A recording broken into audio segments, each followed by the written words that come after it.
മഹാനായ സൽമാൻ അൽ ഫാരിസി റളിയല്ലാഹു അൻഹു പറയുന്നു, അള്ളാഹുവിൻ്റെ തിരുദൂതർ സല്ലല്ലാഹു അലൈഹി വസല്ലമ തങ്ങൾ പറഞ്ഞതായി ഞാൻ കേട്ടു. ഒരാൾ വിശുദ്ധ റജബിലെ ഒരു ദിവസം നോമ്പെടുത്താൽ 1000 വർഷം നോമ്പെടുത്തതുപോലെയും 1000 അടിമകളെ മോചിപ്പിച്ചതുപോലെയുമാണ്.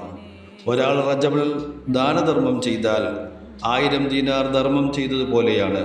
മാത്രവുമല്ല, അവൻ്റെ ശരീരത്തിലുള്ള ഓരോ രോമങ്ങൾക്കും പകരം അള്ളാഹു 1000 നന്മകൾ രേഖപ്പെടുത്തുകയും 1000 പദവികൾ ഉയർത്തുകയും 1000 തെറ്റുകൾ മാറ്റുകളയും ചെയ്യുന്നതാണ്.